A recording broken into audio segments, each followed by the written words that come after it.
So our objective of the workshop, to collaborate with each other on best practices in writing, to work towards standardizing our writing, and to collaborate on our writing process to create a workable template. Now, I know that writing is a very unique art or craft, and therefore each person's personality will come out in their writing. We are hoping that we can be on one page in terms of our purposes and our focus as we write for First Assembly of God's website, devotions, the Issacharian, and all of the different pieces of writing we will do. This is our common goal here today, to bring all the writers and editors and proofreaders together in one space so that we understand why we are here, what we are doing here, and how we can best serve each other. Because we've all accomplished different writing tasks and skills. And so this is not teaching you how to write, but this is just helping us to kind of standardize our practice, our art, so that we can better serve in the kingdom, okay? So based on our objectives, we're collaborating with you to have everyone be aware and for continuous development of our craft. And throughout the session, we would like you to place your questions in the chat and we will discuss together as time permits. If time does not permit, we will definitely be sharing in our various WhatsApp groups some of the concerns and questions that will come along our way. Ersan, any opening remarks from you? Yes, good morning again, everyone. Yes, it's just indeed an honor to be able to do this with you because we've been working together as writers and editors for 2-3 months now, I think. So we've a lot of us have interacted, but it's good. It's a good opportunity for us to share because I think, as was mentioned before, none of us know everything. I have learned a few things myself working with the writers that I've worked with so far. So this is just an opportunity for us to share from what we know and also give you the opportunity as well to share with each other, because as I've gone through this process, I have learned some things either directly from the writer that I was working with, or because the writer asked me a question and then I realized I didn't know the answer and I went and I researched it. So if it weren't for that question that writer had asked me, I would not have been in this place of knowing what I know. So it's really a case of iron sharpening iron. So let us make the most of this session. So that is my those will be my opening remarks for now. Perfect. Thank you so much, Ersan. So we're going to go straight into our first session, writing, online or print. And we are going to just examine 5 differences, the main differences for writing online versus writing for print. Now, when we were writing before, some of us were writing for the Issacharian, we were writing for print. And so we had a different MO in terms of how we do that. Now that we have a website functioning thanks to the efforts of Pastor Kurt and the team and the media team, the website is getting noticed and we are putting more content on the website. We're now writing for a different platform, and writing for online totally differs from how you write for print. And I think most of us know that, right? First of all, this is an article I picked up during my research from Arkansas University, August 2017. It's not that old, right? And so if you have other, as I said, if you have other comments, please let us know in the chat, all right? So first of all, you deal with the length, the difference between online writing and print. It's,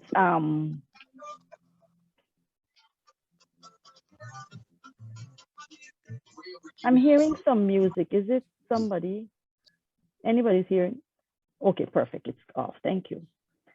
So the average amount of time an online reader spends reading anything on the internet is 2 minutes. Printed pieces rarely even reach their main focus in that amount of time. So therefore, online articles tend to be much shorter than their printed counterparts. And that goes to paragraphs too. So instead of long segments of prose, like you would see in a newspaper or magazine, the paragraphs in online articles should end after a few lines. And so when we're writing now, we're writing, those of us who are writing, and we're going to deal with the devotion separate, right? When you're writing articles, you're reporting on an issue at First Assembly for the website. And even now for the Issacharian, those who will be writing for the Issacharian, it will be an online magazine. We will now be printing that magazine. Therefore, our writing style, our length will have to shift a bit. We'll have to tweak that. I know we were writing for 450 words and we were looking at like about 3 to 5 minutes of reading. So in time, we will begin the process of tweaking those pieces as we go forward, how we write for print. Reader attention. Online, so we deal with length. Online articles have to fight for a reader's attention, even though readers generally go to an article or page intentionally. This is because the internet is highly interconnected and most articles are nested among other links, moving images, flashing ads, and other clickable content that is vying for your readers' valuable attention. So in order to maintain their interest as long as possible, all pertinent information needs to appear as close to the beginning of the piece as possible. Otherwise, a reader may lose patience and navigate away. And we have found that over the years, even in Sunday school and other areas, that the competition is very, very high. Someone has their microphone on. Let's keep muted, please, so that we can help each other. Thanks. So we will find that we have been competing, church that is, Sunday school teachers, children's church workers, all other preachers. We're competing with flashing lights and flashing ads and high quality photos and all of those things. Therefore, we must be very deliberate in our writing so as to capture and to keep our readers' attention if we believe, and that will come in another segment, if we really believe that what we have to say is important. And once we believe that what we have to say is important, we will make the necessary connections so that we can keep our readers' attention. Okay, links. Print does not have hyperlinks. It may seem silly to point it out, but when it comes to citing source materials, print traditionally features a list of works cited near the end, while most online posts contains links throughout, so readers can easily click for more information and read the source content. However, that means links can also prevent a reader from reaching the end of an article, a problem print rarely has unless the article is simply poorly written. And so, for example, in our devotion, at the end of the devotions, there are different script. There's a Bible reading guide. They're placed there for on purpose so that you can go into all the different scriptures. And even within the devotion, you will recognize that there is scripture references that you can go off. Now, someone clicks on it. If we had put a hyperlink in the devotion, someone can click on the hyperlink and start reading the scripture and say, oh, this is interesting, and continue reading the scripture, and sometimes totally forget that what they were reading originally. And I'm sure you found that as well. You're reading something online and there is a link toward the source, and you click on the link and the source seems more interesting than the article that you were actually reading. And there you just bent aside, and that happens to me a lot. I start reading an article and then I see a link and I click on it and I'm like, oh, this is also quite interesting, and I start reading that as well. And so we have to recognize the difference with print and online, and then we will also manage how many links we put in it. If we want persons to see that we put the links at the bottom of the article or within the article, so persons can move from this, read what they're reading, and then maybe click on the source of the article.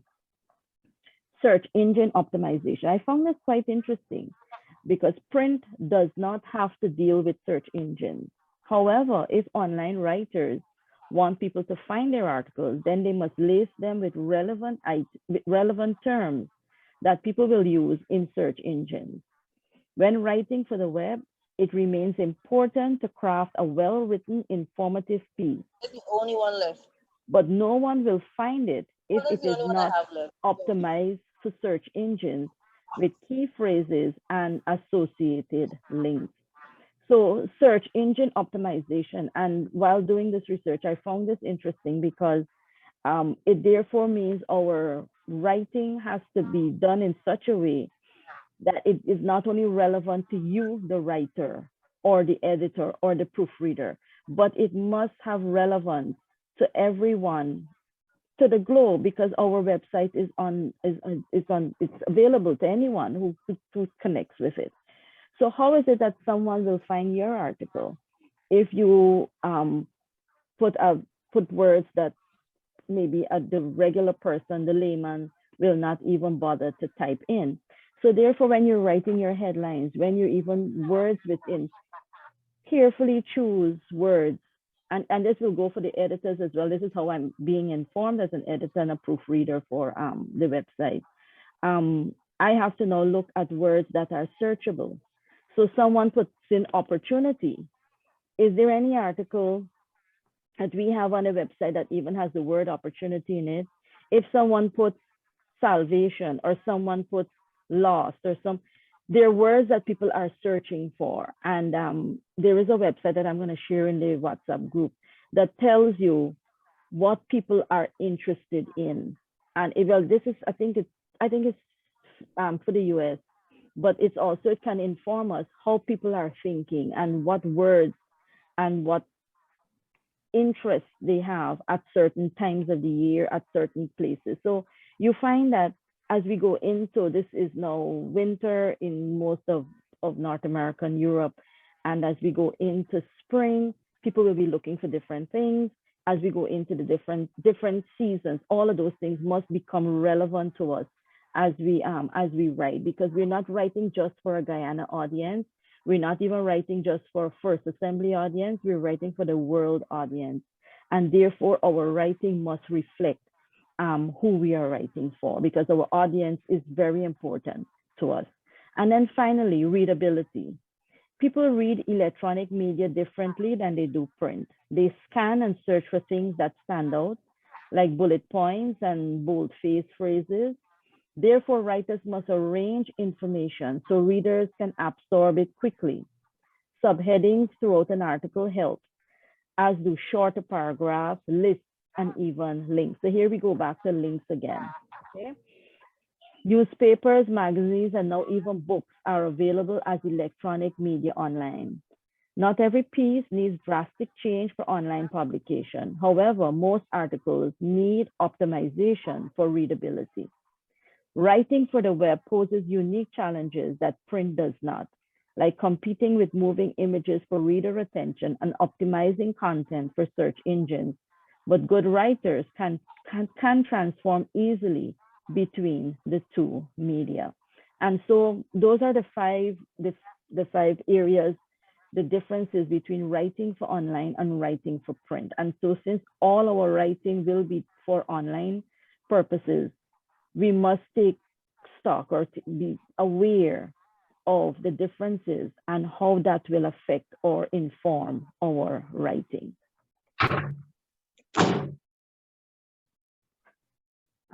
Okay, sorry. Okay. So the next slide, Sister Siobhan.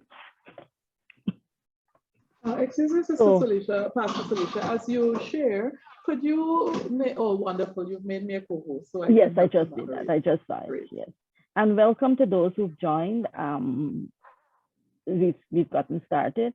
So what are the main differences when writing for print and writing for online publications? We just went through those 5 sessions, and you can briefly make notes. You can write them down for yourself as we go along. But if you can see them quickly in the chat, I would appreciate that. If there's someone who can remember the differences in online.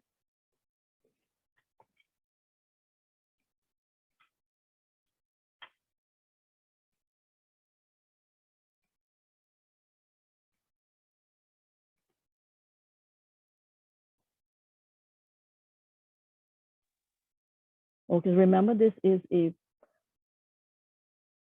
okay, Chevron, okay, good. Sister Chevron said, Chevron Corbin took note of length and readability. Perfect. Any other person? You can put it in the chat. What were some of your takeaways? Correct. Thanks, Tricia. Thanks, Chevron. Sears. Good. So we will be talking more, yes, correct. We will be talking more about this as we go along. And remember, we are available for questions and comments, even at the beginning. Yes, thanks, Sister Elda Angela. So even as we continue, when this session is finished, we will definitely be talking more with you in our smaller groups, okay? So I don't believe Sister Mary is here. So I'm gonna continue. Orson, are you still good? You Yes, wanna I'm come good. in now, or let me continue? Yes, well, okay, the next part will be focusing on the task. Task, correct, Yeah, well, yeah, you go with that, and then Go I ahead. will come in with my bit. Okay, no I worries. think my bit will be relevant after you would have finished. Yes. So thanks, Orson. So we move straight from that to now, we're gonna zero in now on our writers' focus. And our next session is, Sister Mary has blackout and with hashtags or keywords, they raise some limited articles. Well, Sister Chevron, I believe this is where we will go now, because it helps with the search engine optimization.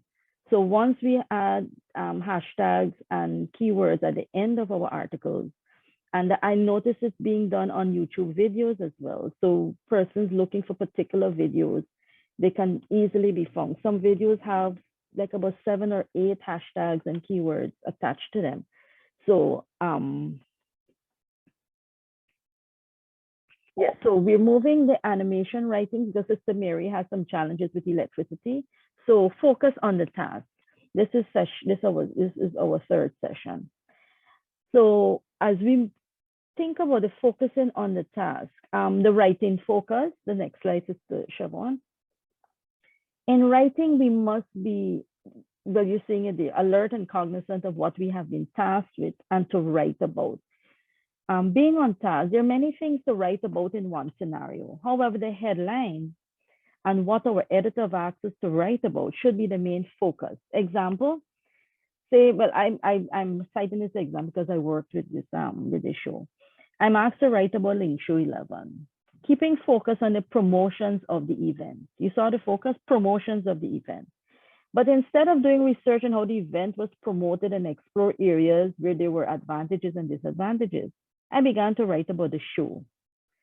And I'll write about Gem Nascimento and all the others, totally moving away from task. What I said or wrote about has merit, but it wasn't the task. It wasn't what I was asked to write about. I was asked to write about the promotion aspect of the show. And therefore, we must be very vigilant when we are writing our articles, seeing we have those differences already. If we don't state the task, we can write a whole bunch of stuff that has no relevance to what exactly we're doing. And therefore we have, number one, we have limited time, like how long a person will read your article. You have a limited word choice. So if we begin writing about stuff that has no bearing on the writing focus, we then will waste our time, our editor's time, and we will have to redo it. Therefore, it is important, but before you start the task, make sure you have all the information you need to write to what you have been asked to write, and be very clear as to what you have to write about, okay? So in writing, there must be a wordy hero, a wordy obstacle, a wordy goal, a theme that can connect and resonate with an audience. So these are the things that we must always keep in focus. There must be someone to be writing, and all our focus right now here is how we are leading people to Christ. That's bottom line what we are writing about, right? A worthy obstacle, what is preventing us from getting there, a worthy goal, what we want to achieve at the end, and a theme that connects and resonates with an audience. Now, we want everyone to know and believe that Jesus Christ is Lord. Bottom line, however we twist it or turn it, this is our ultimate goal, that all people will come to know Christ, or their walk with him will be strengthened through what we will produce on our website and through the Issacharian. All right. So master the fundamentals. You practice and train and be coachable. Master you. You, by now, all of us should know what is your style.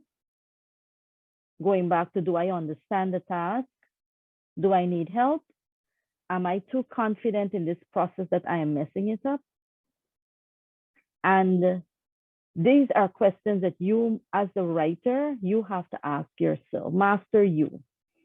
What is your writing style? As I said earlier in the session, we are all unique writers. We all write differently. We use different sets of words because our vocab is all our vocabs are different. What is your style of writing? Some people are very, very good storytellers. Some people are very good writers for reporting on a matter. Some people can just come to task and just look at something or an object and create a beautiful picture in words. Do I understand the task? And this is just what I discussed earlier. Focus on, do I understand what my editor is asking me to write about? Is he or she asking me to write about a green door, or are they asking me to write about a red door next to the green door? Understand the task. Do I need help? And at some point in time, we all need help, and don't be afraid to ask for help. I believe, and I would like to think that all of us here in our different groups, the devotion group, the editorial group, and the Issacharian group, that all of you would know that you have a support system. And if you don't feel so, I want to reiterate that we do have, or we would like to create that kind of environment where everyone feels supported in the writing process. We're not going to write for you. However, we're going to help you to get there, because we want to ensure that each person who writes for the website, who writes anything for any one of our publications, you're doing it. Number one, you are being empowered as you do it. All right. Am I too confident in this process that I'm messing it up? So sometimes when you're too confident in the process, you are not coachable. And that takes me to the third point, but we're going to go through. We must practice and train. Read other works. Practice writing on topics that are not in your strong areas. Ask for help to clarify your writing. And so then maybe you may not have an assignment and you want to improve your writing, or you want to find out from your editors. You have 4 or 5 editors in the editorial group for the website. There must be 1 or 2 that you connect with. And even with editors, we have our different skills, and we are also unique in the way we edit.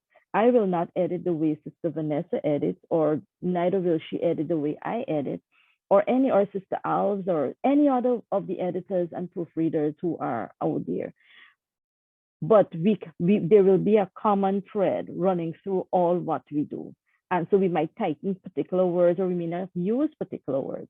But for all our writers, and I know there's some young ones who have taken on this task, and I really must commend you for those of you who have come on. You may not have had any kind of writing experience, but here you are getting involved, and that is commendable for you. Write pieces and ask our opinion on it. It may not be what we will print, but we can be able to guide you on how to improve that. And we must be coachable. We must be coached.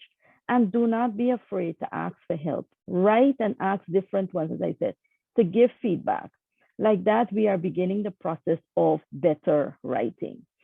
And you know what they have to say is not always easy to digest. However, it will aid in bringing the best out of us.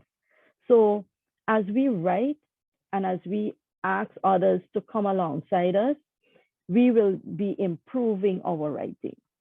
Sometimes when I get back, when I'm writing and I get back some of my papers, I'm like, dear Lord, what was I thinking? But as well, I had to now go back to my supervisor, go back to my editor and say, well, I don't agree. Sometimes I don't agree with this or agree with that. But I don't want to call name, but there's one particular writer that I am working with within the website, and we go back and forth, and she doesn't accept all of my changes. And I like that because she has her unique way of writing and I have my unique way of editing. And so now we must meet in the middle. And so there are some things that she may not agree with. And she's like, but Sister Celicia, this, what do you think of this? And like that, with respect to each other, she's not going to say, well, I ain't with this writing thing no more. I done with this. Yeah, I don't understand. No. We have a common ground where we meet halfway. And I said, okay, what you're suggesting makes sense. I'm not going to hold fast and say, well, you got to accept it or else. No, we're here and we're learning. And this is why we're here to assist each other and help each other. So I hope so far, I'm looking at the time, and I hope so far that, okay, who was saying? Okay, Sister Chef. Okay, Master and I have views on New York Times personalities are not good. So there we have it. So you read others' articles, read how people write for other pieces. Like that, you get ideas, and like that, you're able to be a better writer. Sister Elder Deborah Hutz is asking, can you speak to writer's block? My dear, I may have a writer's block myself at this point in my life. But we all go through that period, and I know you're writing a critical piece, Elder Deborah, where you're writing devotion. At least your focus right now, their devotions, and that's a spiritual. That is something that we must not also. What are the right words? I'm thinking faster than I'm speaking. That is something we must not treat lightly. You're dealing with a spiritual aspect that we must always, as spiritual beings, and as we're remembering who we are writing about and what we're writing for to transform lives, there will be times when you just don't know what to write. It's like you're writing, and for my example, I write sometimes 2-3 pages, and I'm like, oh no, this doesn't make sense. Delete. And that's the other thing too. Sometimes what you may write may have bearing. Writer's block, I think it has to come. You have to constantly keep reading, and like that, it helps to broaden your vocab, and it also increases your confidence. I think a lot of it has to do with your confidence being attacked as well. Sometimes the first time you hear a critical comment about your piece of writing, you might like, oh my goodness. And for others, it might be, it might not be such of a problem. Sister Siobhan says to leave it, go to something else to clear your head and ask for God's guidance and then return. Very good advice, Sister Siobhan. Sometimes we just need to take a break from the process and then go back to it. And that might help. For some of us, we take in lots of breaks and it's helping. So we really need God's intervention. For those who are writing devotions, you as well, you might find that you just can't come up with ideas, or you just don't know what to write, what is next. And Sister Al, thank you, Sister Al. Take a rest, relax, and return. Good. And so, yes, taking a break from the situation and changing your whole focus can maybe energize you or get you inspired again. Again, reading other works. Understanding that you're not in this alone. When you get writer's block, you're not the only writer who has suffered from this. However, we must produce, because our editor-in-chief, as we'll call him, Pastor Kurt, will be reminding us every morning at 6 o'clock, we need more devotions, or we need to put this in place. And he has, and we must understand the task he has. I'm sure you all are aware of trying to pull all of these pieces together, and all of these different persons and personalities and writers and all these different things together. So I trust that we can be able to reach a place. And you know what? If you have writer's block and you can't produce something, be truthful to your editor. Say, I can't. I don't think I can right now. I might need to take a break and come back. We don't know how long of a break, because you understand that our system is, we have a small group of writers. that we can count on. But let us know the challenges that you're going through. And that's how we can help to pray for each other and help each other through the process. We might be going through stuff that, we can't really focus and we can't do it. And I know where that, because I have some struggles, personal struggles as well with writing right now, because I need to finish some things and I can't finish it, it seems. I write in for everything else, but I can't write for what I need to write about. And that helps us when we can share that. We get the spiritual support, because remember, this is a spiritual as well. This is, apart from all the training that we will receive, this is a spiritual activity as well. And we will need to build ourselves up spiritually, pray, be focused, understand what we need to do. Their devotional theme that I'm just spiritually inspired on and can flow is that writers.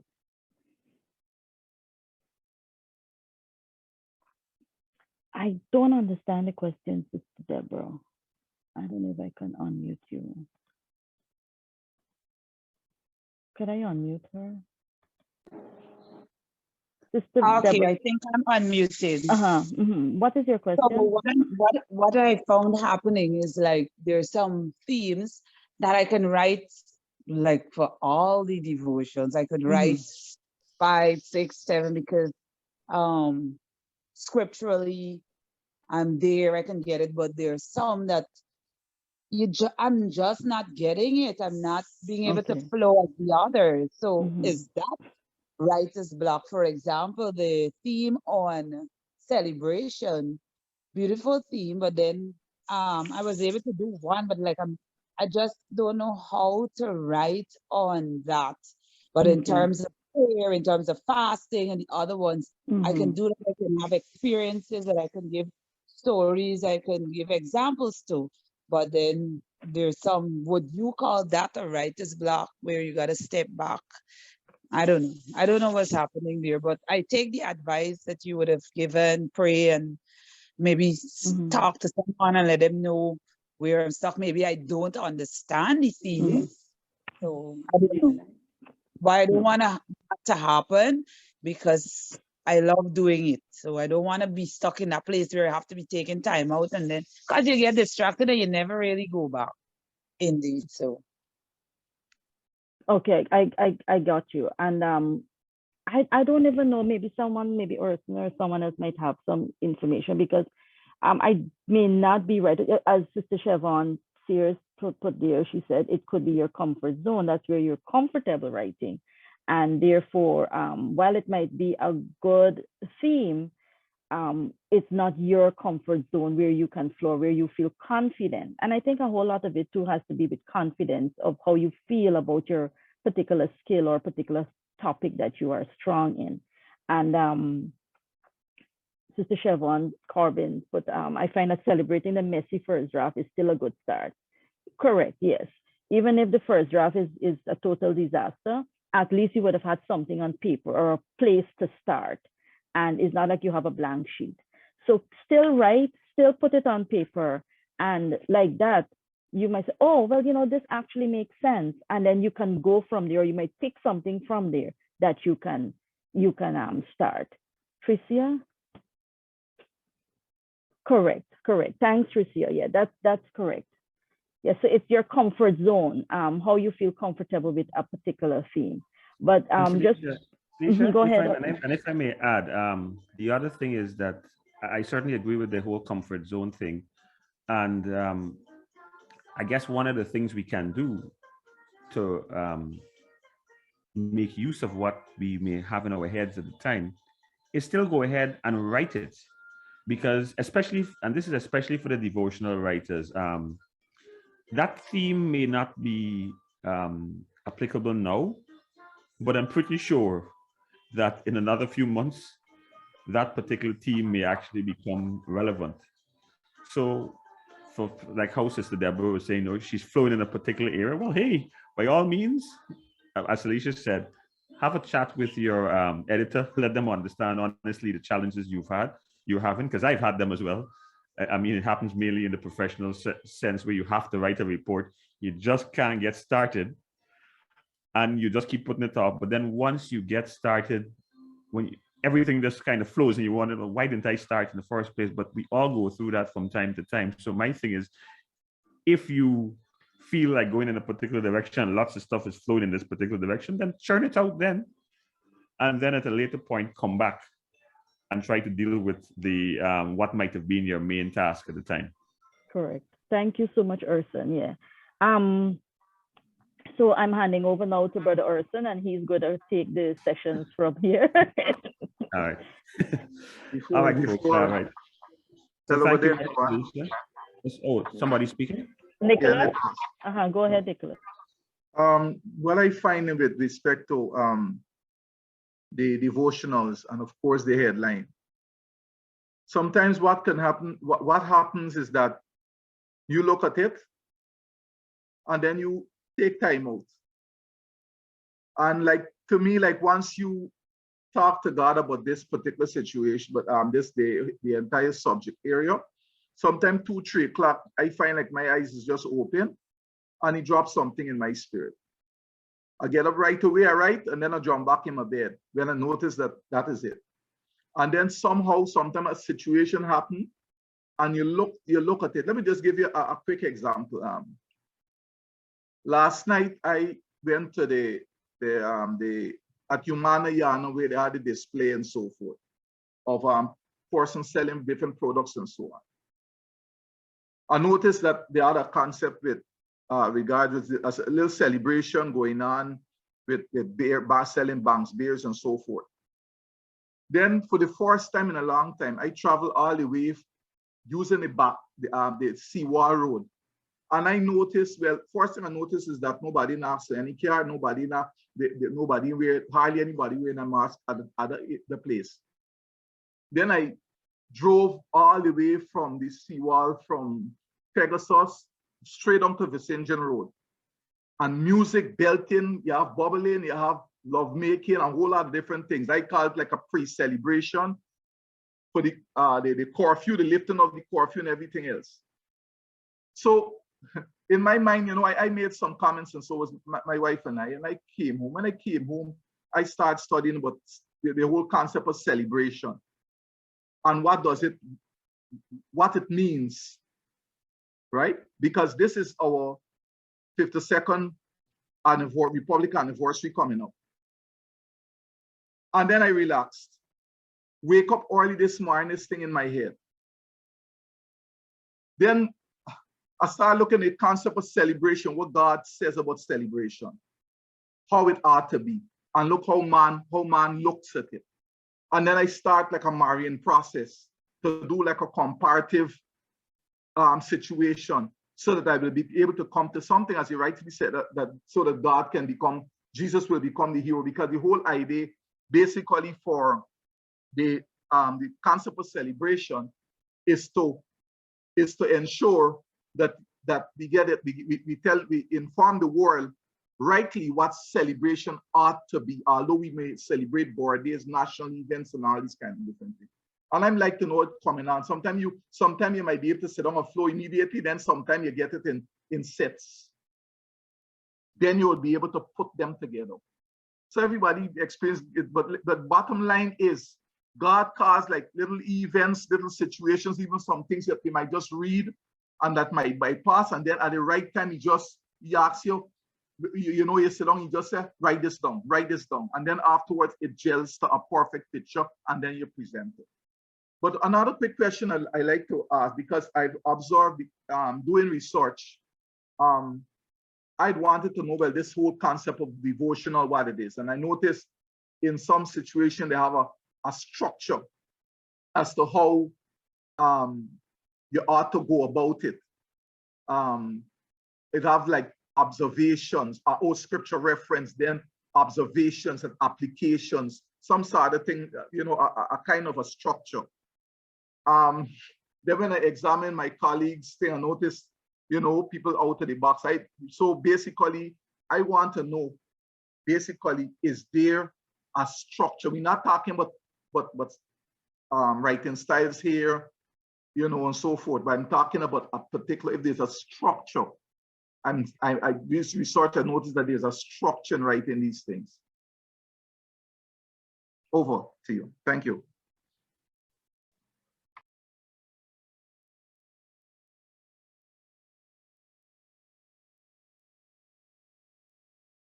So there is a basic structure that we can incorporate in devotional writing, and it's basically you must have that inspiration with a scriptural reference. And so once you have that scriptural reference, a short passage, it communicates a particular principle that you would want. So for example, we're talking about celebration. You might find a scripture that may not even be the regular, the quote unquote regular scriptures that we deal with celebration. But in your inspiration, you find that it communicates that principle. And then the body of the devotion will deal with an illustration. So one devotion I wrote, I read on the website, I don't know who wrote it. It talks about cricket, and the person was, talking about how you set your hand, I believe, to catch the ball, and then you don't catch it or whatever, something to that effect. But it created an imagery that the person can resonate with. And then finally, the takeaway. What is it that you want your audience to take away? What is it about celebration? And then we must be cognizant that our final takeaway is allowing persons who don't know Christ to have that opportunity to say, listen, I want to know Jesus. I want to know the Christ that you just talked about. So that is like the basic structure that I find works, because devotions must be very precise. It has to be short, because most people try to read it in the mornings or maybe at night, and they read it when they're either very tired, very sleepy, just wake up and they just want to get their Bible reading in. And so you can't have anything lengthy. No big exposition on the scripture, but you must be able to pull out those principles, do the illustration, and then the takeaway. So those three basic tenets, I believe, can guide us in devotional writing. Brother Urson, your session starts. So yes. I see, yeah. But just before I go into my session, on the whole idea of structure as well, you've just spoken, Celicia, to the structure of devotionals now. And even when you're writing pieces on stories you might be reporting, let's say on Celebration Day or some event, even those things, if you do a lot of reading, and I think Celicia mentioned this before, you will see that even in writing some of those pieces, there is a kind of common structure that you see across different magazines, where you talk about the event, right? Well, I mean, you want to open with something very powerful about when the event took place, what happened, and then perhaps you get into the program and some of the key pieces. And then just before you close off as well, you might include a little bit of background on what is the genesis or what is the historical context of the event that you might have just written on. Because sometimes it doesn't make sense to write about the historical context of the event at the beginning, because you're not really talking about the original event. You're talking about the one that happened yesterday. But then to conclude the piece, you kind of bring the reader, because they might not have known about the existence of this event. They thought that this might be the first time this event happened that you were writing on. But then you give them a bit of historical context and say, oh, so this is not the first time that this happened. So there even to those types of pieces, there is a structure as well. And one of the ways in which you understand it is by reading more. I can't emphasize that too much. It's really important. So anyhow, let me go on to my piece now on quotations. So Celicia's done a lot of the general framework within which we should write. So I want to deal with some of the more subtle things as we write. As you know, quotations they always lend a lot to your piece. Nothing like hearing straight from the horse himself or herself, right? Hearing the actual words. But as this first slide says here, we've got we want to do it in a crafty manner. We want to do it in a manner that does not become too monotonous. So that's why one of the pointers I want to leave with you, because I know we all use quotations and I think we generally understand it. This is not an exercise to teach us the grammatical construct and how to use it and all of those things. We're generally there, but it's really to let you understand that we shouldn't overdo it too much. We don't want to use like 5, 6, 7 sentences in a row. That's all a quotation. It becomes a little monotonous. And what we can do, we can break it up into a mixture of direct speech and indirect speech. So one time we're quoting the person directly, something Bishop Messiah said. He further went on to blah, blah, blah, and you talk about you summarize some of the other things that he might have said rather than just quoting him straight out for another 3 or 4 sentences. And then perhaps you come back in with another powerful quote, because we don't, and generally when we use quotes, you want to make them you find a more powerful thing, not necessarily the mundane stuff that we can perhaps summarize in just a few words on our own using indirect speech. But we want to, like, as I said, be careful that we don't overdo it when we use our quotations. Now, let's go on to the next point I want to make. Now, this is somewhat of a pet peeve for me. When we quote and we use direct quotes, and we have the ones that have the phrase you and we, those type of things. So, Siobhan, can you go to the next slide for me, please? Good. So what do I mean by this whole you and we business? I mean, especially when we sit in when we're writing on Sunday services and those type of things. More times than not, the preacher is always talking about you must do this or we must do that and all of those type of things. So if you may go to the next slide for me, please, Siobhan. So if the speaker, right, the preacher says you must invest your time in this local church, and we write that. So we have a piece that says, you must invest your time in this local church, urge Bishop Messiah, or something along those lines. But now the challenge I personally have is the question I always ask myself: who is this you? Right? If I'm talking, if you just write simply what I have as at the top there, you must invest your time in this local church, urge X, with no context whatsoever. Are you trying to say, as I am reading it as the reader, I am supposed to invest my time in that local church named First Assembly I never even hear about? I live in America, or I live in Pakistan, right? Right? I mean, I'm not being very simplistic here, but the point is, it's good to, when you're doing these things, that you contextualize what is being said. So when you use these yous and these we's, you must place it into a context, right? As a people, we must stop hating each other, right? Those type of things. But I ain't hating anybody, right? I'm a very loving person. So who are you talking about, right? So what we can do, for example, is that when we contextualize it, we say you must invest some of your time in this local church. Urged X as he reminded the congregation of the importance of being good stewards. So you put the whole statement, because sometimes some of the statements that are made are made in a certain context. They're made in a context of the prevailing situation in Guyana. So somebody may make a statement that has to do with the fact that we might have had a recent oil conference. And the person may say, well, and they make a particular comment, just like how, take for example, Brother Nicholas was telling us about his, what happened last night as he was, but he put it in the context of where he was first. If he just said, I was driving down here, I saw this, it doesn't make any sense to us. But he contextualized where he was and what he was doing, and then he saw this. And so it's always very useful, as I said, when you're going to use, if you're going to use these things, you try to contextualize.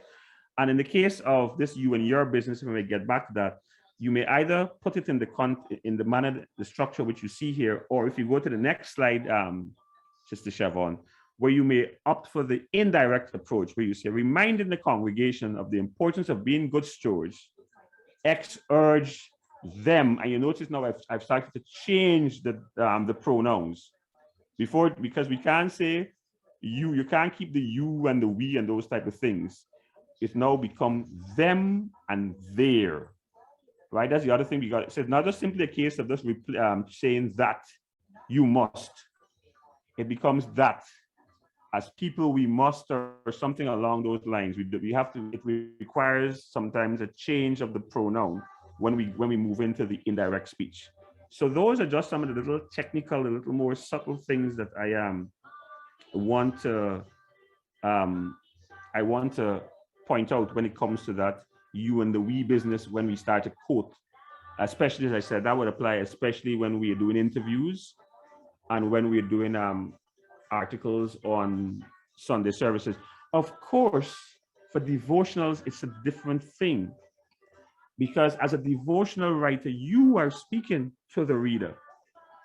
So you are free to use your yous and your we's, because this is more a personal thing. Which is quite different from those who are now the journalistic types who have gone to an event and they're reporting on what transpired at the event. A devotional writer, on the other hand, they're speaking directly to the reader, and they want to convince the reader. So they, a matter of fact, yous and we's and those type of things are very important, and the or's. And so as we bring out the people, as we make it a personal thing, where it's a conversation between you, the devotional writer, and the reader. So let me just make that point a little clear, because I don't want the devotional writers to stop using their yous and their us's and their we's and those type of things. Okay, another little technical thing I want to point out here. There might be some times when you're quoting someone. When you say the quote, when you put the quote there on its own, when you're sitting in the audience, it's very clear what the speaker might have been saying. But as you try to report it in your article, you may actually need to insert some words into that direct quote that you're actually going to make, right? Words that the speaker may not have actually said. But if you don't put those words, it may not be very clear what was actually, what the speaker was actually referring to. But we have to be careful, because if you're going to claim you're quoting somebody, you can't just insert some words into what somebody said and say that they said it if they didn't actually say it. So I'll give you an example. So if we go to the next slide. So the speaker may have actually said, "I'm grateful to Mr. Jones for his support." Now, you know who's Mr. Jones, or I'm grateful to this person, or I'm grateful to Ms. Pariag for holding this conference or holding this workshop. But or I'm grateful to Mr. Corbin for organizing this. But who's Mr. Corbin? I don't know. Are we talking about Mr. Robert Corbin here? Right? All of us know right away who Mr. Corbin we're referring to. But as the reader reads, there are many Corbins. So if it's a Mr. Messiah, there are many Messiah. There's Martin Messiah, there's Raphael Messiah. So you may actually want to insert the name of the person. And you do so, and I learned this when I was working, I think it was with Abigail, something I was talking with Abigail about, and I knew how to do it, but I couldn't remember exactly what bracket to use, right? Something she and I, we were discussing something else, and that's what I was telling you about. Even as you work with somebody, you yourself can learn or refresh, right? We were talking about something she had done, and I liked what she did, and then we got to talking about other things. I said, "Oh, I know there's another technique you can use," but I couldn't remember what it was, because I know I'd seen it. And you can actually put the square bracket, right, where you can actually add, where the person didn't actually say this. So another example I was giving, you may say, well, when I spoke to him, he said X, Y, Z, and somebody knew what a him is, but it doesn't make any sense to the reader. So you can actually say, in bracket, you can replace that him with the square brackets of who the person was. So the speaker that you're quoting didn't actually say, "I spoke to Mr. Tom Jones." They may have simply said, "I spoke to him right? Or I'm grateful to him for my support, for his support. And you can actually replace it. It might not just be, you might not have even said Mr. Jones, you may have just said, I'm grateful to him for his support. And but as you write it, you write, I'm grateful to, open square brackets, Mr. Tom Jones for his support. So that is just a little something that I am just advising you on. It's a little technical, a little subtle thing, something in which I learned as I read many articles. So it's just something that you can add to your writing to help to improve the quality of your article as you write it. Now, any questions? Well, let me see any comments, anything. Okay, good. Okay, good. I see good. So yes, I see somebody's gone, and yeah, good. No problem. Good. So the other thing is headlines. Let's talk a bit about headlines. That's actually one of the things I spend a lot of times because I have access to the website, and so I I have access to the website as one of the administrators, and I kind of look at a lot of the headlines, and I review and I tweak some of them and make some corrections in many of the headlines that I see. I haven't had the time recently to do it because I've been very busy, right? Oh yes, sorry. Yes, Pastor Kurt, and the same principle applies when you're using indirect quotations. It may apply there as well, but the thing about indirect quotations is that it all depends on how you do it, because as a matter of fact, when you want to insert a lot into what somebody said, the indirect way might be the easiest way to do it, because you can actually summarize what they said, right? And since you're not trying to quote them directly, you may say something like, Pastor Corbin went on to express his sincere gratitude for the support that Mr. Tom Jones gave him throughout his career, or throughout his youthful days, or something along those lines.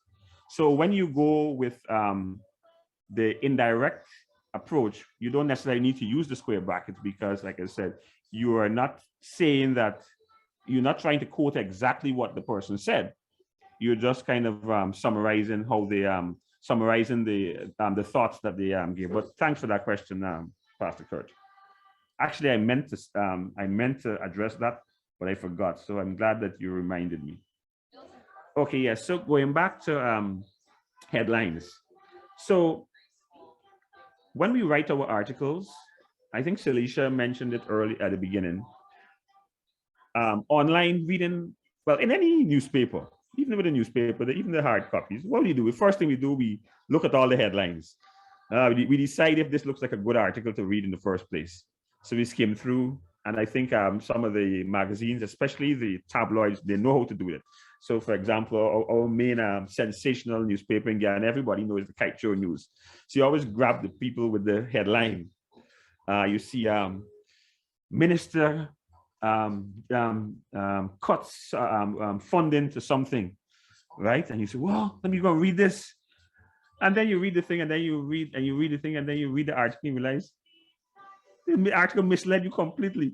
While he may cut the funding, it's not the whole story. He cut the funding because it was the funding, the funding cut was requested by somebody, or it was forced upon him by some external organization. But the headline is what grabbed you, right? So we know therefore we understand the importance of headlines, right? So, but we are not in the business here of misleading. So we expect our headlines to be true to what we are really trying to portray. But it must be the rule. They say it's usually about 5 to 10 words, right? And there are many links. If you Google and do a search, there are many links to give you an idea as to how to structure headlines, where sometimes you can drop conjunctions like and those type of things. So curfew ended, party resumes, right? Something like that. You don't have to curfew has ended. You want to go along. Curfew has ended and the parties have resumed, right? So you might have curfew ended, comma, parties resumed, right? Something like that.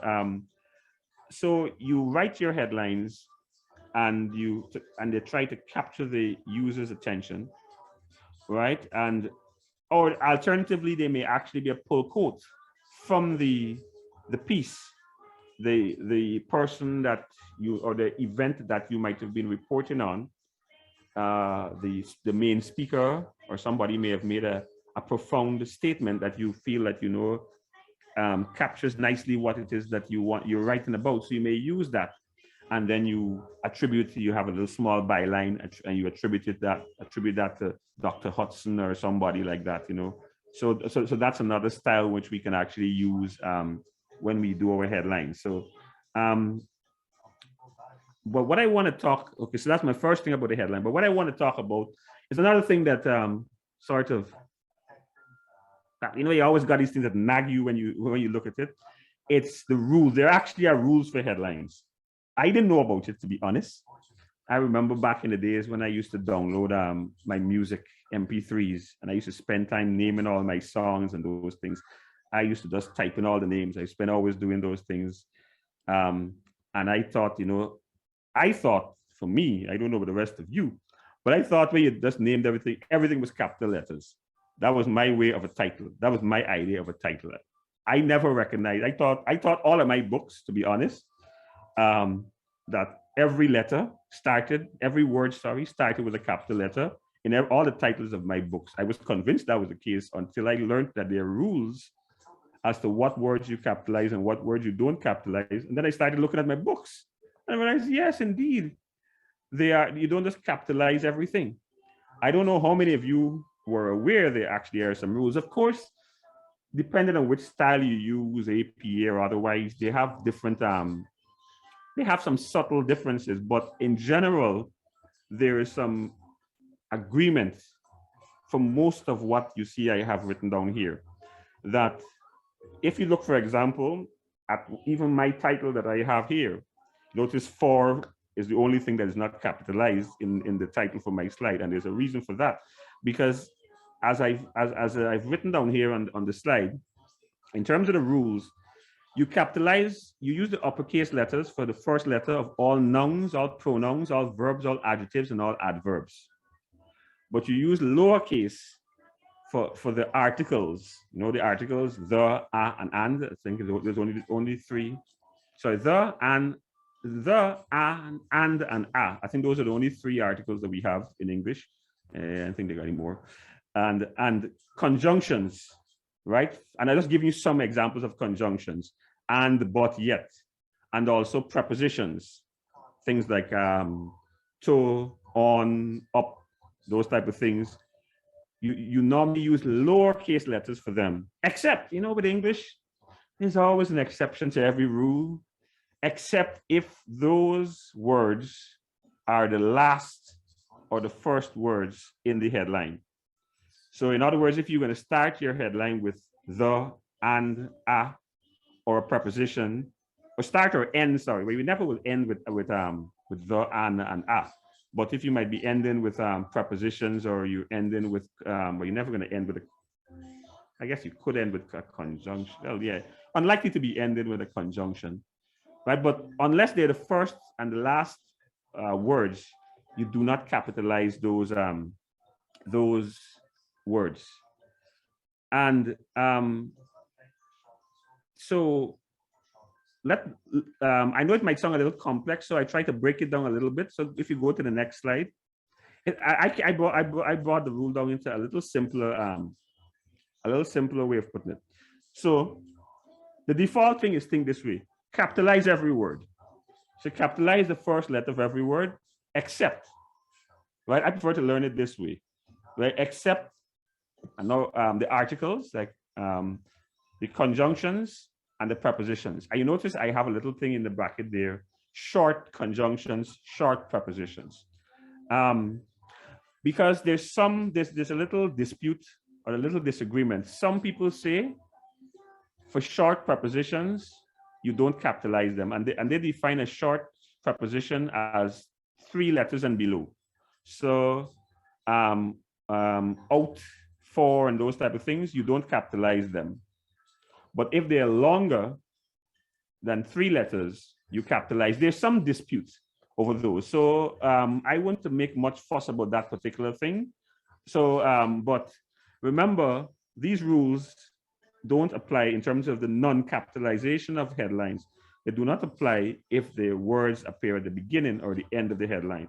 And there's a little, there is a nice little app I found, not Apple, a nice little tool I found on the internet.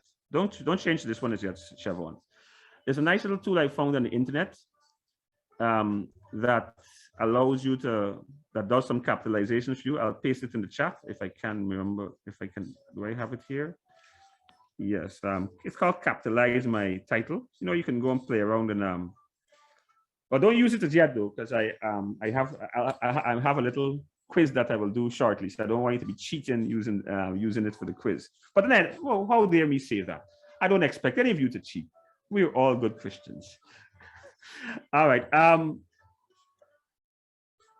Just another little thing I want to point out to you. You see how I have that little short in bracket before conjunctions and short prepositions? That in itself is another little writing style that you can, another thing you can use when you're writing. When you want to qualify a word or you want to qualify an expression or a phrase, you know, you can just put a little, a few words or word in a bracket. So this can mean this sentence that I have says except conjunctions, but then I want to qualify what kind of conjunctions in a kind of by the way. So short conjunctions. So there's sometimes you can actually use this a part of your writing style where you just put that short in bracket, because I don't really want to say short conjunctions, but sometimes I want you to see the conjunctions as being short as well. So that's another little subtle thing that I threw in there with writing style there, or even when you want to explain a particular word, you may use the brackets. Somebody has a question or something here? Okay, no problem. I will come back to the whole tense later on towards the end. No problem. Now, as a matter of fact, let me address it now. There are different rules. I was doing some reading on the whole thing about the tense. People speak to things like what to avoid, whether you go passive or active and those type of things in headlines. I think in general, they try to encourage a lot of the active more than the passive. But it all, I know in terms of agreements and all of those type of things, they say to you, sometimes you can, as I mentioned before, you can drop certain, okay, every headline you generally have, you still have your concept of your subject and verb in there. But it all depends, I believe, on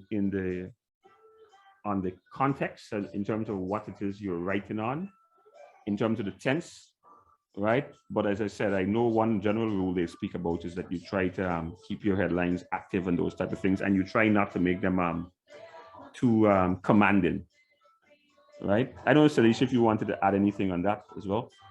I don't know. No, I don't need to add it. Okay. All right. So what was my next slide? I kind of, if you could switch to my next slide, please, Siobhan. Oh yeah, so here we have some examples. So here's, I deliberately started off because this is one of the books I did in school. So you see how we write the headline there, the old man and the sea. You see the is capitalized only because it comes at the beginning of the sentence. Because if you notice, the second the is not capitalized. There's the sentence, the beginning of the headline, sorry. Notice the second the was not capitalized, right? And of course, our conjunction and that's not capitalized, but all the other words, old being an adjective, right? Man being a noun, sea being a noun, they're all capitalized, right? And then you have another example here. Man saved by his faithful dog. You have a verb there, saved, right? You have by being the preposition, right? Certainly not capitalized, based on our rules. And you have a pronoun there. So I'm trying to find trying to find different examples here to show you. Here we have an example of a pronoun. but our pronoun is capitalized. And then we go on to by the fireside. By, a preposition, but it comes at the beginning of the sentence, the title, hence it is capitalized, right? And then we have my God will deliver me, everything capitalized, right? Now we're not breaking the rules here. It's because all of these words fit into either the category, they don't fit into the category in conjunctions, prepositions, nor articles. So that's the reason why they are not, they're all capitalized. And then we have lift your head up high, up being the only one. Again, like I said, it looks funny. And the tendency might be to, you know what, well, man, let's make one bad job of it. Let's just capitalize everything, right? Because up looking a little odd that is not capitalized, but based on the rules, and I said there's general agreement on these short prepositions that you do not capitalize them, right? So, I just put number 6 in there for contrast, because you will say, but you just said you didn't need to, you should not capitalize up. It's a preposition, but here it is, you have 2 ups, one of them capitalized and another one that's not capitalized. Well, you know how this how English goes. There's always these, and all of these rules, there are always exceptions. Get up, get on its own is a verb, but get up itself, it's called, I think in English, I hope those who know English don't find me wanting here, but I think it's called a phrasal verb. So the verb is actually get up. So that's the reason why you actually have the up capitalized, because up in this case is not just seen as a preposition, the entire verb. So I hope I'm getting too technical for you all. That's why I send you all the little tool that you can help yourself for. But it's just a useful thing, like I said, to understand, because as we write, and we want to make sure that we maintain, we're not going to settle for some low standard, right? We want to maintain the highest standard, not because we're quote unquote just a church, because we are not just a church. We are actually what we want to set the standard of excellence. So that's why we're doing these things here. So as I said, get up, the reason why that up is actually capitalized, because get up is a phrasal verb. So that's the reason why we don't treat that up as a simple preposition that therefore gets treated like the other one, lift your head up high. That's, in that case, it's completely prepositional in its use. So that's the reason why that up was actually still kept as lowercase. And the last example, I want to show you how to handle these hyphenated words. And that's what my main reason for putting this one in there. So self-assured and ready for a challenge, right? So you have, that's how you treat when you have hyphenated words in your title. So those are just some examples. And I think the next slide is probably some questions for you. No, I don't think get up is not normally, I don't think get up is not how it's written. I don't think I don't see that when it's written as a verb as hyphenated. I've never really seen that written as hyphenated. So let's go around to some questions here as to next, which one is correct. So which one of these 4, based on all the little rules that I give you, like I said, no use, oh, sorry, I won't say no use to the tool, I just remembered. No, nobody has even checked out the tools yet because you're waiting. Okay, so which one of these would be the correct one? Saved by the Bell. So I don't know if you want to say, if you want to type it in the chat. But if you type it in the chat, somebody may think the first person that types and think, I see a lot of people put in was what a lot of people put in I see the first thing somebody put number 4, and you say, well, if I see a lot of people put 4, I'll join the crew and put 4. Now, don't worry, people could be could be wrong, so don't be misled by what you see in the chat. Don't follow the crowd. All right, so I'll give you about 10 more seconds. All right, I'm not this. I see different numbers coming in. I see a few 2s. I see a few 4s. Nobody likes 1. Nobody likes 3. Oh boy. Oh, okay, I think I did say somebody finally put. Sorry for number 3, and number 3 has a vote. All right.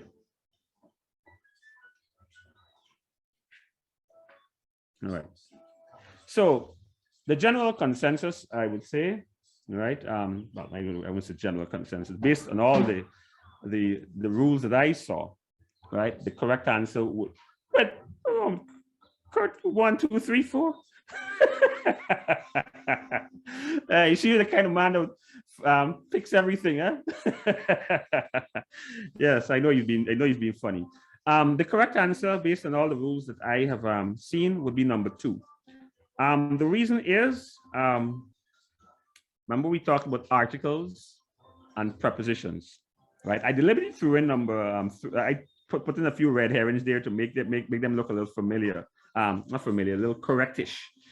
So if I may coin a word, remember prepositions and articles, they are not capitalized unless they're beginning of words, right? I mean, the only time I guess I could think about where there could be an exception is if I'm talking where because I think somebody put in number 3. If the bell was something or saved by the father or something like that, and the father was referring to God or something like that, where this person is not just any old father, this is the father, right? That's the only context in which I can see the rule may allow you to put a capital T for the. But in all other circumstances, I would say the rule would simply be common T for the in this in your headline. All right, so we generally didn't do too bad. I think most persons, I saw quite a lot of 2s. So let's move on to the other one. What do I have for the next one? Do I have another? Yes, I do have another. So this is a nice familiar phrase for us. So which one do we suggest is the correct one here? Well, this was just a little follow-up.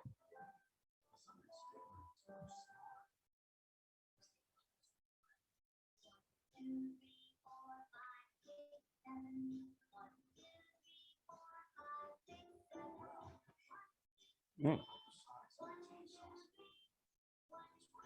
Oh, I see people now qualifying their answers based on your advice. I would say 1. Okay. Yes, 1 is indeed the indeed the answer for this one. I threw in number 2 there to see if anybody would have taken the bait there.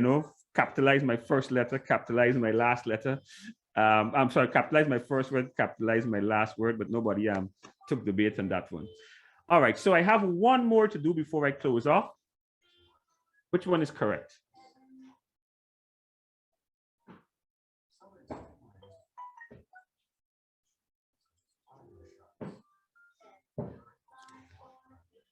All right. This one is an interesting one, so I want to see what answers I get.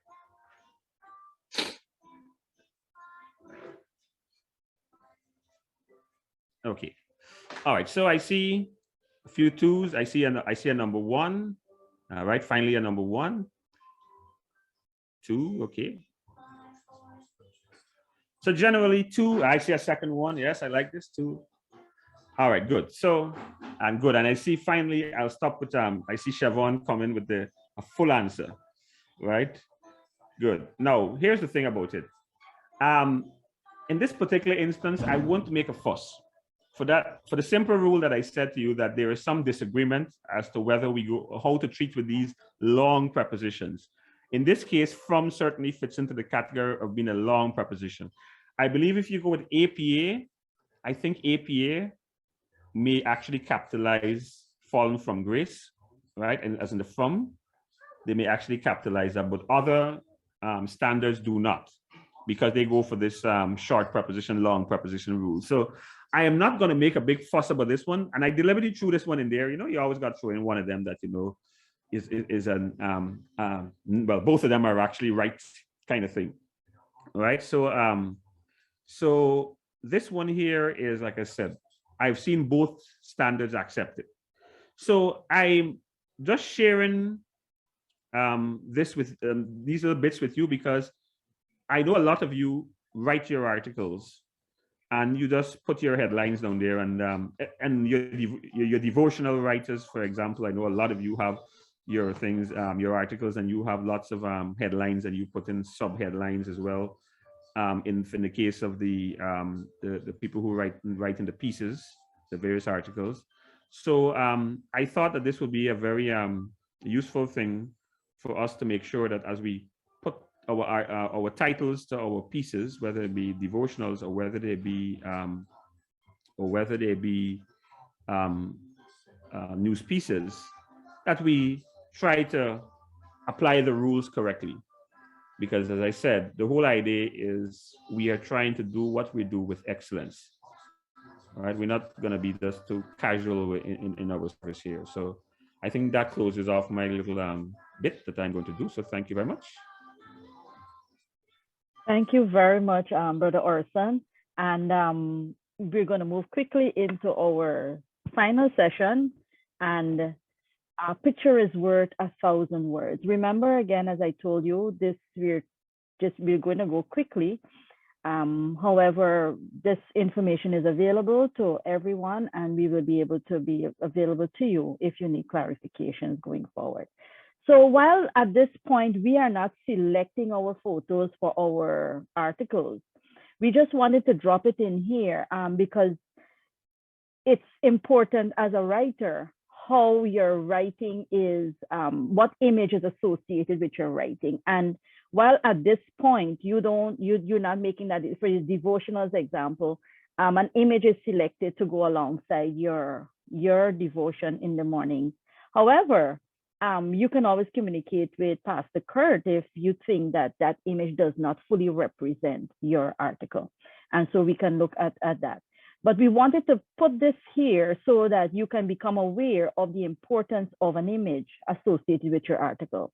And so we know the old adage, a picture is worth 1,000 words. And it is even more relevant with the influx of all types of imagery in every form in our daily lives, advertising, television, wherever you turn, you're seeing these big, bold, high gloss images. And now we now have a greater appetite and even look for images to accompany every piece of writing. So as consumers of text and consumers of writing, we also have this appetite for pictures. So there is a photo there, and you see where I have the where it is taken from. But we can relate to this photo because here is this man, sitting alongside these oxygen tanks, and we know how critical oxygen is, and for daily in our life, but more so with COVID. So it helps to create an image, helps to create a pause in text.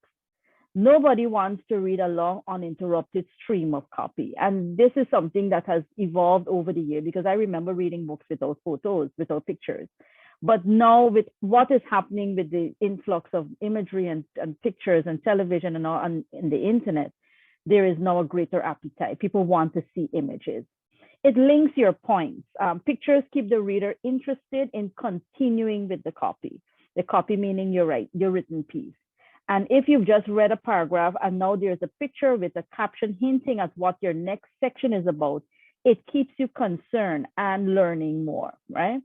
It makes it easier for your reader to understand what you're saying. So diagrams or graphics can be priceless when explaining things to the reader, thereby working to make your copy much more effective and user-friendly. Placement. How we align and place photos is critical for the smooth flow of the reading experience for our readers. So while this may be applicable for the graphic artist and or the person posting to the website, however, when we are aware of correct placement, we will be better informed if it's not done to the standard. Hence, be in the know. So as writers, you're taking full responsibility for your article from the beginning of the writing process to the end when it is posting. Right now, our media people, they are doing this. The next slide. Want a big impact? Use big images. Now, we can all identify, especially Caribbean people, we can identify with this. And even non-Caribbean persons, they will recognize that this is a sport arena and there is some jubilation there because of the different positions of the persons in the image, and they're celebrating. So they're celebrating a win or celebrating something that happened that is beneficial to this particular team.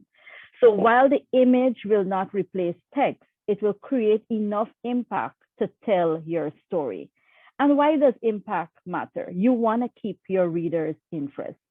And so choosing the right image will either pull persons to your article or say, I don't want to read that. Okay, so it's critical what kind of image is associated with your article. And I know there are others, for example, we have Yafet here, who's a cinematographer, and he can maybe add a whole different session to this. But we're just inserting this piece here for you to become aware of how images, and even when you're doing like a personality profile and you ask the person you're interviewing for an image, you'll be able to say, okay, this image will not work. May I have another one? And so you'll be able to guide that process when you're talking to anyone, you're covering a particular story. You will be able to be part of the process of getting the right images to be associated with your article. But this wraps up I don't know, Orson wants to add anything about images? Yeah, one quick thing. This is just one of the peculiarities or the technicalities of our website.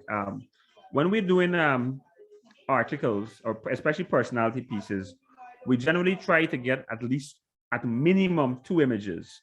One of them that is portrait, it's called a long way kind of photograph, portrait, and one that is landscape, the crossway kind of photograph, right? Because our thumbnail, I don't think we've managed to find another way around it, but the normal the lead image or the thumbnail image for our articles, they're usually in landscape mode, just like how we've seen each other here on this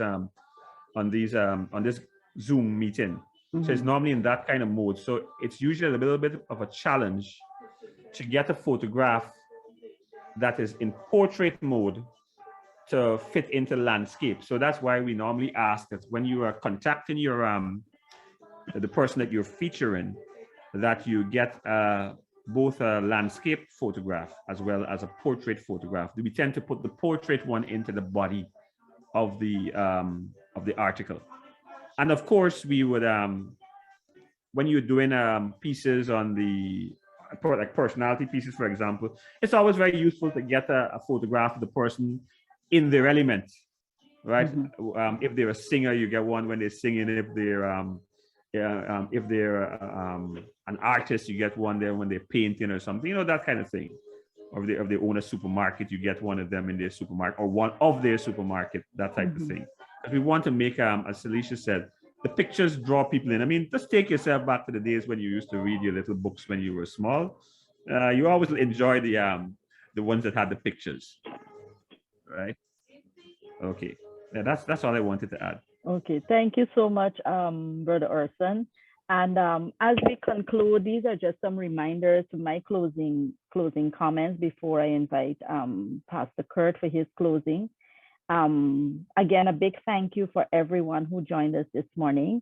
And as you write, remember, once it is published and read, it can't be pulled back. This goes because of the media that we are currently using. You read something and you can save it, you can screenshot it. You can't really pull it back and say, well, nobody has seen it, right? We are here to help each other. A writer might miss something, or an editor or the proofreader. But once we start with diligence, we will be able to help the next person who will be reading our article. As a writer, you're the start point as you got information and as you write about whatever piece you're writing about. Be diligent in the process so that your editor, your proofreader will be able to be better that article before it is published. Understand who and what you're writing for. Those who are writing devotionals, how you be concise, you're using the 3-point rule, and I'll prepare a paper and give it and post it in the group maybe later in the week for those who are writing devotionals. Just some considerations. Those who are writing for the Issacharian and those who are writing specifically articles for the website. And bottom line, we are representing the King first. Thereby, our writing and our service is unto the Lord, and therefore we must be focused on our end. And therefore, at the end of it all, that is what we are trying to accomplish, is to draw others, those who don't know Christ, to draw them to him, and those who know him to develop a deeper relationship and a deeper, be more focused in their journey, in their walk with the Lord. And so, it's a great pleasure to have this training and to work alongside Brother Orson. And we thank you again for being part of the process. And let's continue writing and let's continue helping each other. God bless you richly. Brother Orson.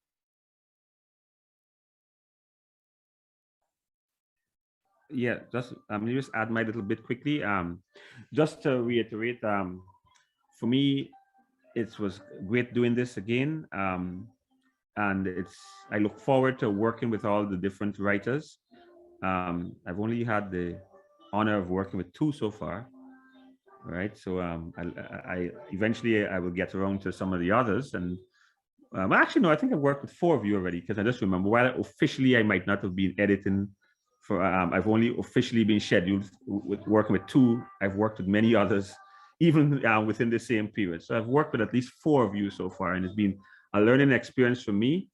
And I like the different styles I see, right? Everybody brings their own style to this platform, and that's really, really unique. That demonstrates the uniqueness of us all, and it's a real pleasure to read your pieces. And I will close by saying, in everything, because in everything we do, let us keep that bar really high. Let's continue to strive for excellence. This is not just, I know it isn't easy, right, for you to find the time, right? But it's really important as we work together, that if we see another, or we see somebody slipping, or somebody may have made a mistake somewhere, that not because it's not your article, it's not because you're not on as the editor, or you're not the writer, you should still feel free to step in, message that person. We all have our each other's numbers, and let us work together so we can perfect what we're doing. So thank you very much.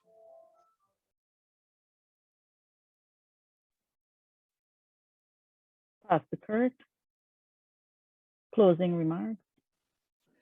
Good morning, everyone. Thank you very much, Pastor Salisha, Pastor Orson. Thank you all for coming out.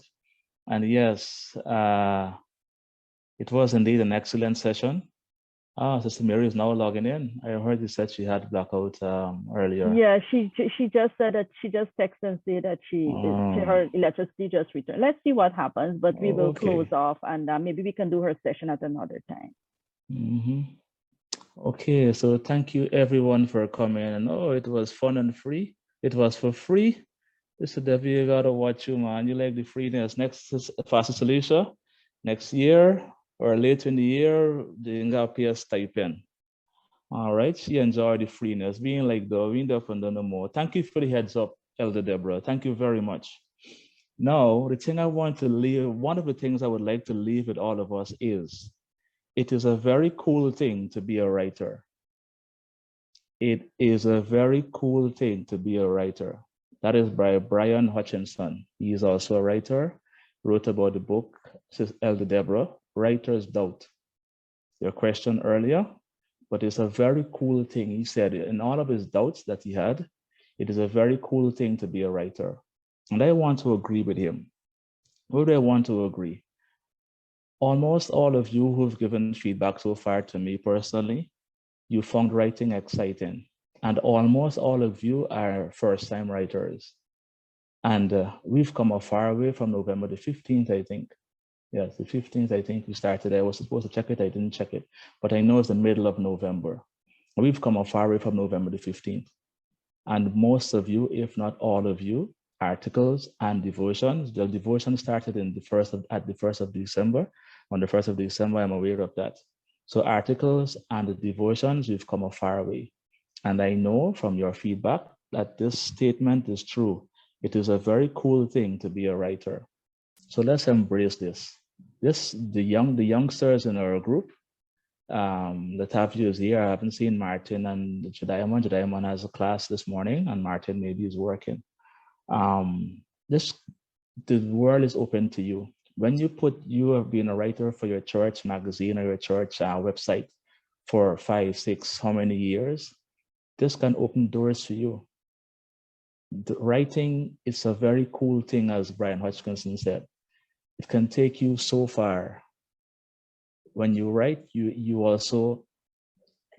thinking, you're putting your thoughts on paper, and you're expressing yourself. So you go and express yourself. Deacon Harrison or Pastor Alicia spoke about your different writing styles. That is fine. We enjoy the variety. And that is why we have more writers and editors. So the writers will rotate every time the turn comes around.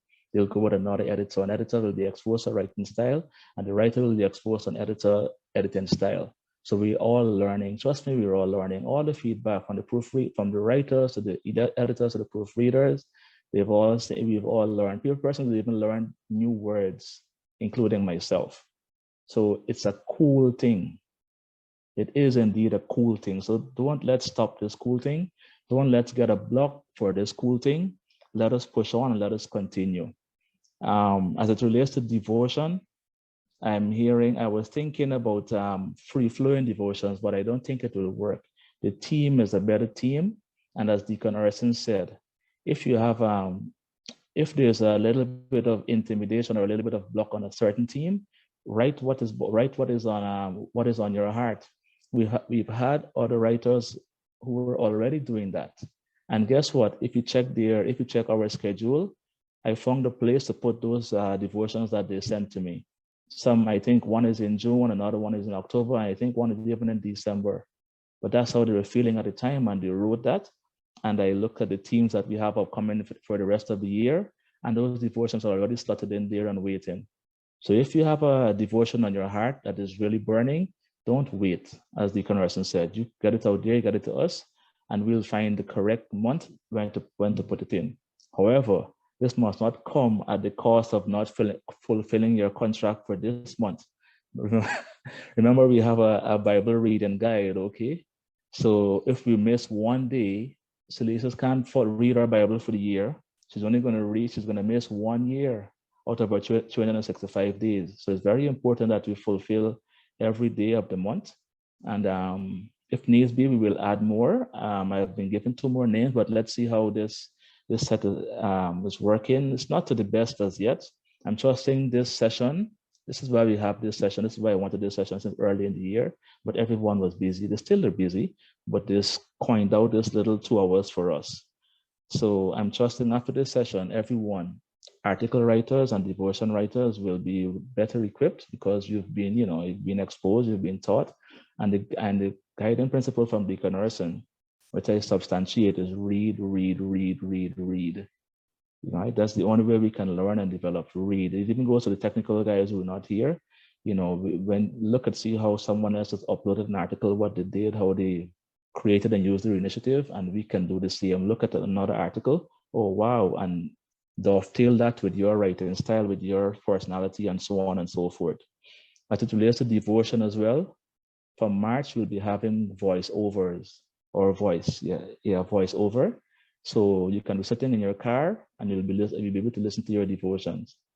So we go in places. We won't be sitting and reading only. And the technical team is already working on that. And we have we debated whether to go with a male voice or a female voice. So some persons are saying interchange, one day a male, one day a female. If it's a female article, go with the female. If there's a male writer, go with the male. But this is where a think tank would be grateful, or a tank to analyze which one is better. More female voices are more soothing, you see. But most of the devotions and most of the voice notes or voiceovers that you hear, they are females. Even the GPS, you have reached your destination. Your destination is on the left, So, so I don't know. We'll decide and we'll hear from you. You can put your feedback there, and Pastor Salisha could collect it. If more persons say females, we go with the females. But from March, we'll be having voice notes. in our devotions. So we're going places. So let's keep the excellent work, as Deacon Orson said. Some of the words Deacon Orson pulled are some of the words I used when we had our Issaquarian meeting last weekend. We're looking for excellence. We're looking for, and Deacon Orson was not there. You know, you had another appointment that Sunday. So I'm happy you said those words. We're looking for excellence. We're looking for diligence. You know, we're writing, I said last Sunday, imagine you writing for the best article, not in Guyana. It's not a church article you're writing, or, you know, a little thing in Guyana. You're writing for BBC. You're writing for the world. Once you can imagine that and you can put it, you're not writing for a First Assembly group or Parafaith. Oh, if you're a writer from Parafaith, I'm going to put this in Parafaith context. No, it's the world context. You want to inspire the world. You want to bring the world to you. So we need to focus. So the writer must be the first one to be diligent. So when it comes to the editor, as Pastor Salisha said, he or she has less work to do, and he or she will even raise that bar. And another catchword we used last Sunday for the Issaquarian writers is aim for 110%. So that day, inevitably, that day when you're tired and you're not feeling it, and you know you're a little bit delayed with your article, and you fall down to 100%. So if you aim for the 110 and the day you're tired, you fall down to 100%. So guess where we're at? We're still at the excellent level because we're at 100%, exactly where we want to be. But before that, we're aiming for the 110%. So if we can remember that, we're writing for the best article, the best unit in the world, our editorial unit under the major platform. This is the best unit in the world. All right, use a dictionary, do your research. This is the best unit. Focus on that, and give 110%. So that day when you will be tired, you know, you're doing 2-3 jobs, you fall down to 100% and we're still good to go. Okay. So Vanessa Thompson, I saw your question. Yes, editors can provide additional insight to the assignments. It's not written in stone. Okay, that is related to the articles. The more insight the editors provide, the better for me. Okay, any clarification, as Pastor Salisha said, you can always call and check with us. But editors, you're there to provide insights. If you have a different perspective or you see a bigger picture, run with it, let us know. So yes, to your question, you can provide insights to your writers. This is Siobhan Corbin. Yes, hashtags are a good way to go at the end of articles. As we said, we're writing for the best unit in the world. So we want to keep it relevant. That's another word we use on Sunday. We want to keep it relevant. We want to keep it relatable. We want to keep it contemporary. Okay, so yes, you can use your hashtags in certain articles, of course. And I made note of what I said earlier about Deacon Orson. He said about reading more. That is one of the things I want to say, and Deacon Orson said it. Read more, read more, read more. It will help. And in closing, I would like us to celebrate. And this is from you, Deaconess Tricia Henraj Gampat. This is from you. In closing, I would like us to celebrate. This is because of your article, your devotion that inspired me. I would like us today to celebrate achieving 100 articles and devotions. You said in your devotion to celebrate the little things. Are you going to put it up? Okay, thank you. It's going to be on our website. Deacon Minister Anthony is working on it, but this bar is crashing all the time. So if you go on our website a little bit later, you should be able to see all fireworks and all of these things that Minister Anthony is doing right now. We were supposed to have it by the time our meeting is finished, but the crash bar, he was texting me, oh, it's up. It's up. If you go to our website, you will see. We need to celebrate even the little things. We don't wait until we become great. Oh, it's not fully up. He has the 100 up here, but the fireworks and the write-up, the little write-up that we have, he hasn't put that up as yet because it's crashing. He had it up, the fireworks, but he didn't have up the 100. Now the 100 is up and the fireworks is missing. So, but the idea is we are to celebrate. We are to celebrate from the mid-November to the mid-February. We've achieved 100 articles and devotions. So bravo, bravo, bravo, bravo. In just a few months, okay, and we could only get better from this. You already heard we'll be going to voice notes or voice overs And of course, there's so many things, so many other things we have in store. But little by little, in the Francais, on dit petit à petit, right, Orison? Petit à petit. Little by little, and we will get there. I don't want to let the cat out of the bag as yet, but we going places. So let's celebrate. Let's celebrate. Sister Mary, I know you had a blackout, but thanks for coming in. And why we wanted Sister Mary to share was because she was on a program earlier of a different variety. As I think most of you are aware, we asked who will be interested in going into animation writing, to do animation writing.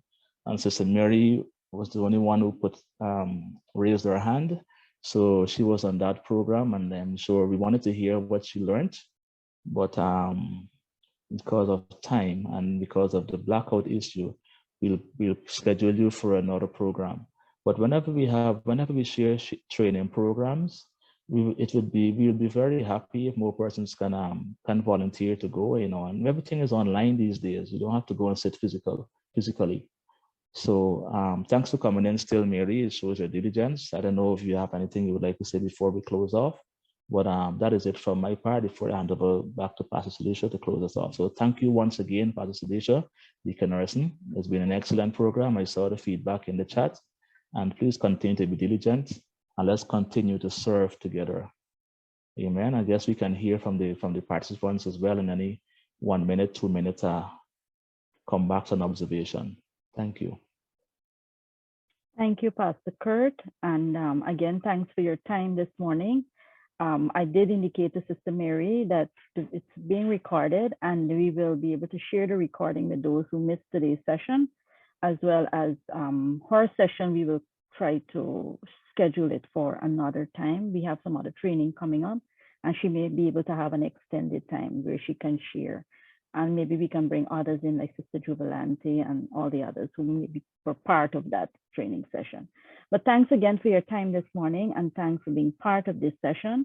We do appreciate it, and we can only get better. And what a time to have a training like this when we're also, celebrating 100 articles published.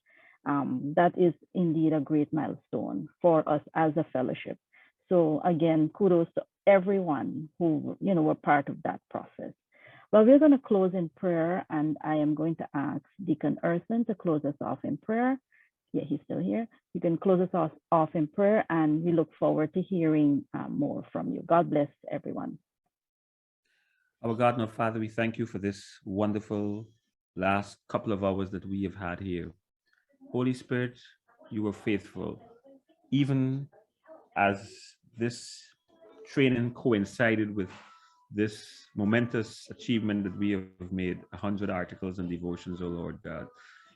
Only you could have arranged something like that, oh Lord God. And the fact that here we are being trained on this occasion, it just exemplifies the fact that we are willing to humble ourselves, oh Lord God. We're willing to humble ourselves to learn, to ensure that we be better. We have not arrived, and we will continue to sit at your feet and listen to what you want us to hear, and be able to minister in the way in which you want us to minister. So we thank you even now for everyone who found the time, and even those who may not have been able to make the time because of their other commitments.